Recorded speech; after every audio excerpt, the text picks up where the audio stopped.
Urging Russia and Iran to step aside from the Syrian crisis, US President Donald Trump ordered military strikes against the regime of President Bashar al-Assad over suspected chemical attack in eastern Ghouta's town of Douma.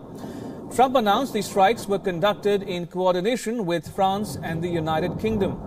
Trump said the purpose of the strikes is to establish a strong deterrent against the production, spread and use of chemical weapons. Now, loud explosions lit up the skies over Syria's capital, Damascus. According to a U.S. general, facilities in Damascus were allegedly storing sarin gas. My fellow Americans, a short time ago, I ordered the United States Armed Forces to launch precision strikes on targets associated with the chemical weapons capabilities of Syrian dictator Bashar al-Assad.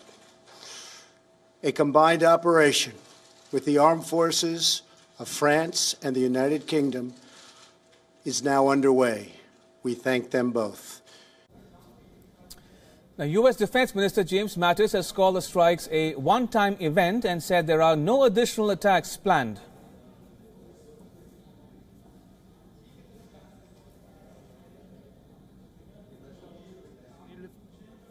Au cours d'une offensive des forces du régime de Bachar el-Assad était à la fois avérée et imputable au régime syrien. Cette attaque a fait plusieurs dizaines de victimes, au moins 45, d'après des sources médicales convergentes présentes sur place.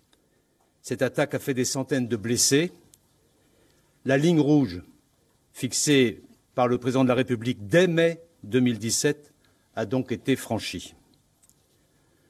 Nous avions dit qu'une telle transgression ne nous laisserait pas sans réaction. Nous avons pris acte du blocage systématique du Conseil de sécurité. Nous avons donc agi conformément à notre parole, conformément à notre responsabilité et en lien et en coordination avec nos alliés. Le régime d'Assad a choisi délibérément de briser le tabou que représente depuis le début du XXe siècle l'emploi des armes chimiques.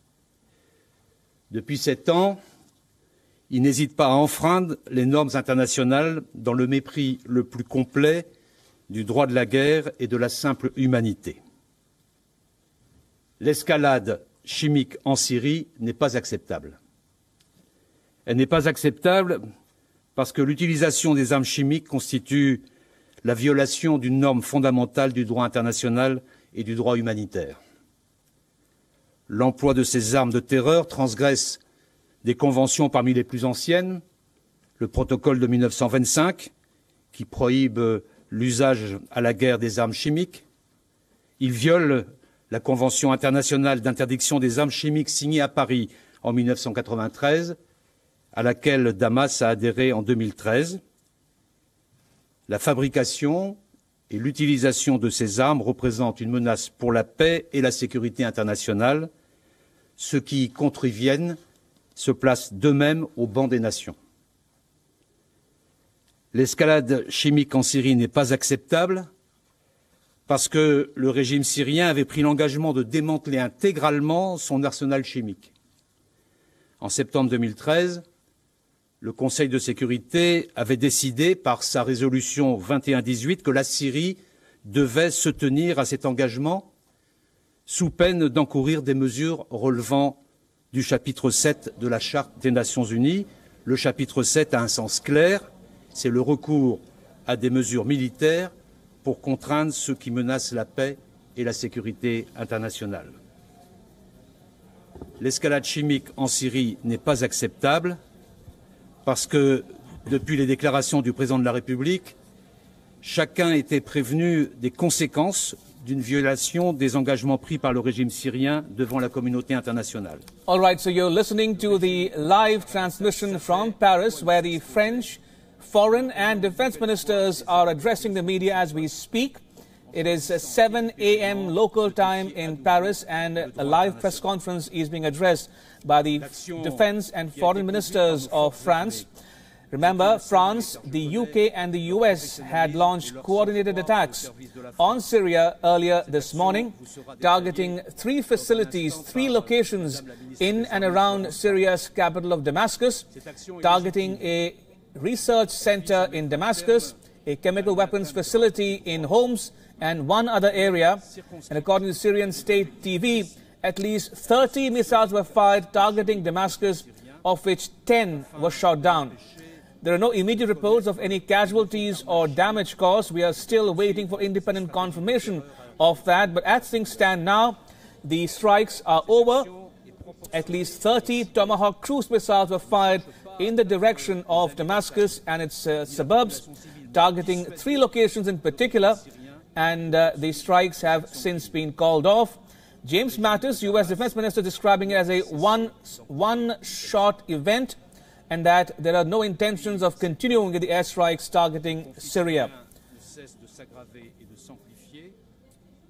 You're watching the continuous coverage here on WION of the latest American airstrikes targeting Syria, and especially the Syrian chemical weapons capabilities in and around its capital, Damascus.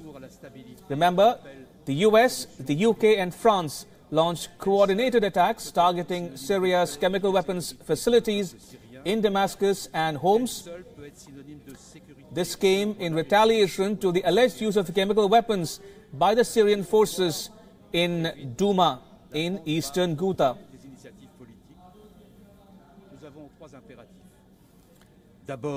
So we'll stay on these live visuals for the moment. You are watching the live transmission from Paris.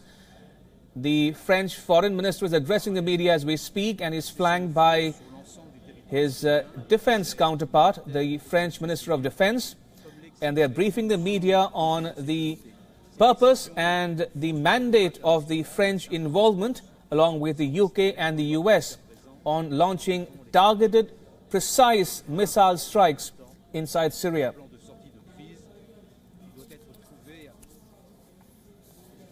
Right, for those of you who might just be tuning in, this is the news we are tracking here on WION all this morning of American airstrikes targeting Syria, in particular its capital Damascus and its suburbs. And I'm now joined by my colleague Daniele Pagani, who is standing by in Amman in Jordan. Daniele, good to have you join us on this discussion. Now we are hearing the French defense and foreign ministers briefing the media in Paris. It's 10 past 7 nearly local time in Paris. What do you make of the latest reports coming in from where you are? And what are you hearing about the missile strikes targeting those chemical weapons facilities in and around Damascus? It is pretty early to say. We will need to assess precisely what happened, at least on the American side of the story. We will need to wait tomorrow morning, American time, when the Pentagon will brief exactly on what happened. As of now, the Syrian state media says that at least 30 missiles have targeted at least the area in greater Damascus, where one of the 3 facilities, one was a research facility and 2 chemical warehouses involved in the stockpiling, at least, of precursors used to build the chemical weapons that were bombed by the United States of America. So 30 missiles as of now. The Syrian government says that 1/3 of them have been targeted and destroyed by the Syrian anti-missile dispositives. But the problem is that I think the numbers are greater, because General Mattis this morning said that they used double the amount of weapons that they used in the last attack against the chemical premises, in retaliation of a chemical attack in 2017. Back then, they used 59 Tomahawk missiles. So if double, I mean, just to be very easily going in arithmetics, double means at least 120. We'll see. There is no report of casualties. As per what the state media, the Syrian state media says, 3 civilians have been injured, but it's still early to say. We will need a few hours to assess the damage and eventual casualties on the ground. Right. Daniele, do stay on if you will. I want to bring our viewers up to speed with the latest remarks coming out of Paris, where the French defense minister is addressing the media as we speak. And earlier we heard the French foreign minister address the media as well.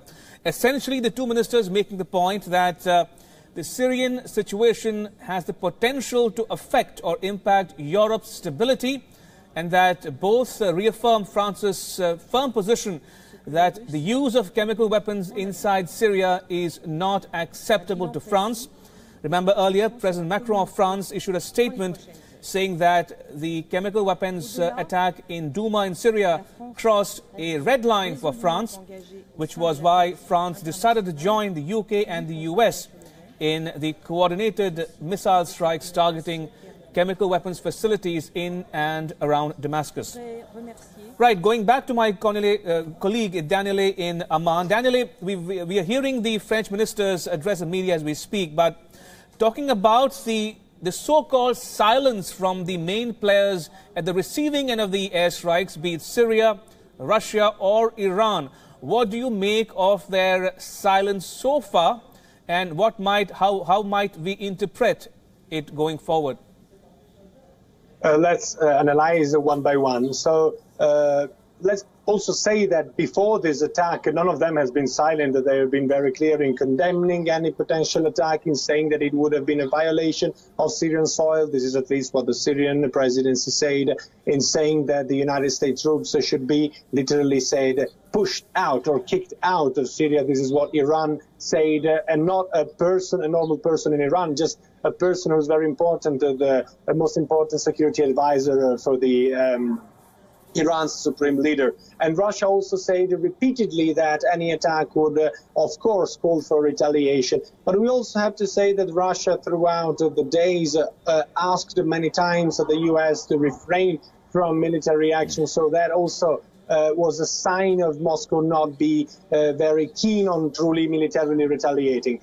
Post the attack, Russia has been very clear. It said just a few minutes back that none of the attacks targeted any military premises, and none of the attacks fell close to Russian military premises. This is an important specification, Ramesh, because the fact that they need to specify is a symbol that they are kind of disengaging a bit from what they should do to retaliate.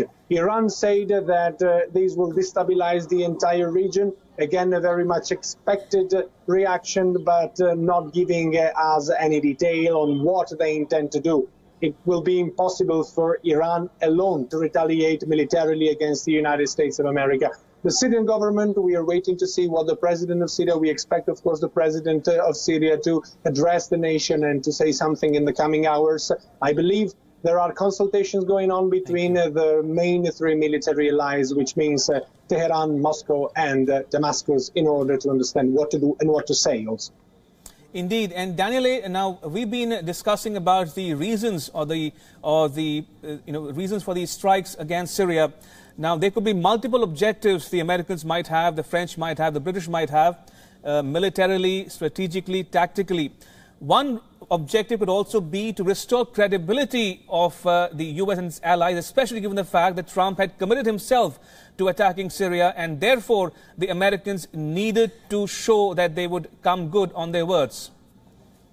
Definitely, yes. I mean, the fact of President Trump being so vocal about the necessity of retaliate against the last chemical attack kind of forced the United States to intervene. Imagine after one entire week spent in threatening and saying they were going to attack somehow, somewhere, at any point in time, and not attacking would definitely have severely hit the international credibility and the deterrent, the military deterrent of the United States of America. So certainly, having spent an entire week announcing they had proof about the fact that it was Assad's army behind the chemical attack, that the United States felt it was a red line, that they felt like it was necessary for the world, with or without the approval of the Security Council, to react against this attack, forced them to do so. But that was not the only reason. President Donald Trump had already showed 1 year back that he was ready to unilaterally counter-attack the Syrian government when he, President Donald Trump, thought it was behind chemical attacks. It happened in April 2017. A very similar attack, less powerful, I would say, but still very and highly symbolic in nature as this one that happened a few hours back. Right, Daniele, do stay on if you will. I want to bring our viewers up to speed with what all has happened in the last many hours. The US, the UK and France launched coordinated military missile airstrikes targeting chemical weapons facilities in and around Damascus. These were described as targeted precision strikes in coordination with the American, British and French forces. And the target was President Bashar al-Assad's chemical weapons capabilities. And the airstrikes targeted, as you can see in these visuals coming to you from inside Syria, 3 locations. One, a scientific research center in Damascus, a chemical weapons storage facility in Homs, and one other location. And Syrian state television saying at least 30 Tomahawk cruise missiles were fired targeting Damascus and its suburbs, of which 10 were shot down. Right, and as we watch these visuals coming to you from inside Syria not so long ago, the Syrian state has said 3 civilians have been injured in the US attack. Earlier, the Syrian government also said that its air defense systems had shot down at least 10 US Tomahawk cruise missiles. Syria claims at least 30 missiles were fired during the airstrike. A Syrian government official said that the targeted sites were evacuated days ago after a warning from Russia. The official said 30 missiles were fired in the attack and a third of them were shot down. Meanwhile, hundreds of Syrians took to the streets in Damascus on Saturday morning, condemning U.S. airstrikes on Syrian facilities. The U.S. on late Friday launched 30 Tomahawk cruise missiles at various Syrian research and scientific facilities in what the U.S. said was a strong message to President Bashar al-Assad over a suspected chemical weapons attack in eastern Ghouta's town of Douma. So these are visuals coming to you from Damascus in Syria of Syrian nationals protesting against the American airstrikes targeting research facilities in and around Damascus. All right, let's listen in to how West Asia experts are seeing the latest airstrikes on Syria. Listen in. Well, one hopes that this strike will have both political and military impact on the Assad regime, as well as Assad's foreign backers, which the president mentioned, Russia and Iran, as well as the various Shia militias that are rampant and buoy Assad's forces across the country. In reality, because the strike was a signal of resolve against Assad and limited to the chemical weapons production, procurement, development facilities, it's likely that there will need to be future mowing of the grass, if I have to be so frank, to deter Assad, both to deter Assad at home, as well as to deter Russia and Iran from continuing to bolster the Assad regime. In the April 2017 strike, the U.S. went after a delivery mechanism, military jets, as well as an airstrip. This time they went after the production centers, which is the scientific and technical and industrial base for them. I think combining the two would have been actually a little bit more appropriate, as well as going after other chemical weapons delivery systems, such as helicopters from which barrel bombs can be dropped, as well as even artillery shells, because there has been chemical weapons use in the Syrian theater via artillery shells. I think the U.S. definitely wanted to focus on the chemical weapons issue and not get tangled into what are the political and military ramifications of Assad's partnership with Russia and Iran. Right. Meanwhile, a Russian defense official has said that the airstrikes in Syria did not hit areas near Russian bases. Now, Russia has responded to the joint airstrikes by the US, UK and France with a threat of retaliation. Russia's ambassador to the United States said, and I quote, "The worst apprehensions have come true. We warn that such actions will not be left without consequences. The US, the possessor of the biggest arsenal of chemical weapons, has no moral right to blame other countries," unquote.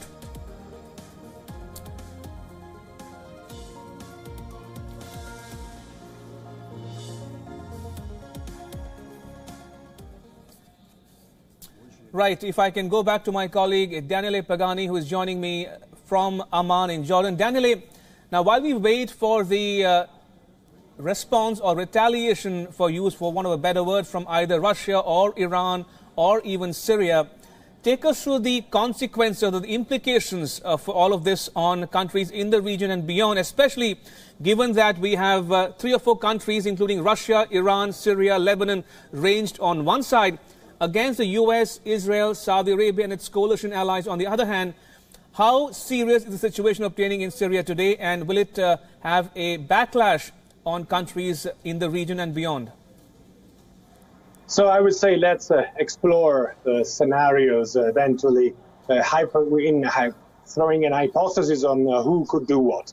So if Iran, Russia and the Syrian government decided to militarily react to this attack against the United States, for instance, the premises they have in northern Syria, these would trigger an escalate and perhaps it's the beginning of Third World War. I don't want to sound alarming and I don't want to jump to the gun, but I personally think that it is very much unlikely. Such countries have no interest whatsoever in starting such a large-scale worldwide conflict out of one single targeted military action conducted by 3 countries against premises connected to the production and stockpiling of chemical weapons. So this is one scenario. The second scenario is that they will find out other ways to retaliate. Russia has been pretty smart in retaliating, not using military force. There is the possibility of cyber attacks.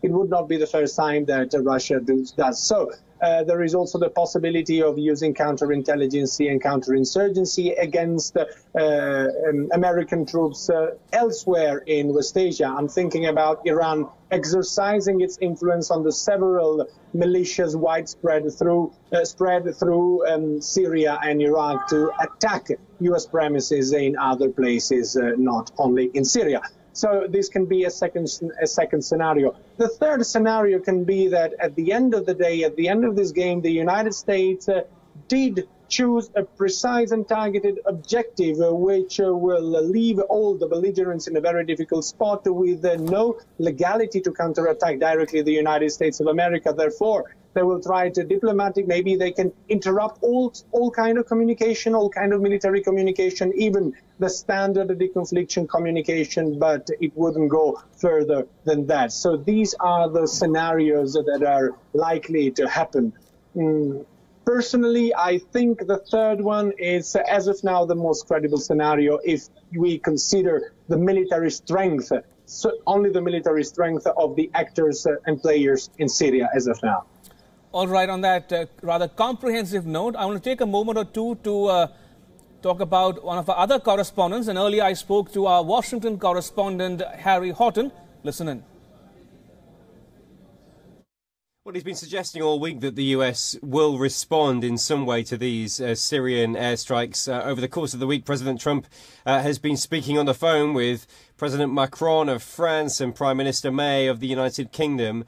So clearly there has been some coordination between those 3 allies about what sort of action to take. And the action that we've seen tonight here in Washington was coordinated between those 3 countries. There were joint airstrikes hitting 3 targets, 3 Syrian government targets inside Syria. So certainly, whilst President Trump has been talking about some sort of response, it's clear, and the comments that the Pentagon made tonight suggest that they've been waiting for enough evidence to suggest so much that they can believe that the Syrian government was responsible. Clearly, they have now reached that threshold of evidence, and in coordination with those allies, they feel that they are able to carry out those airstrikes on the Syrian government. There has been a complete U-turn in policy towards Syria from the Trump administration. As little as 2 weeks ago, President Trump was speaking at a rally saying he was going to pull US troops out of Syria within days. Now, of course, following those horrific pictures that we saw last weekend of that apparent chemical weapons attack, President Trump has launched airstrikes, and the US does appear to be getting more involved in Syria. The president made a pointed statement tonight during that speech to the nation where he said that he was that he didn't want the US to get dragged into a long conflict in Syria. The Pentagon, again, in their statement, they said this was a one-off strike. They had no further attacks planned. They would only carry out further attacks if President Assad carried out further chemical weapons attacks. So the US doing all they can in their public statements to say, look, we're not getting further involved in Syria. But you're right to say that clearly just the very fact of carrying out airstrikes drags them further into the conflict. And they've got very big questions to ask now about what their Syria strategy is long term and how they avoid getting dragged into a years-long conflict and indeed getting dragged into the Syrian civil war and the proxy war that's going on between several different countries inside Syria?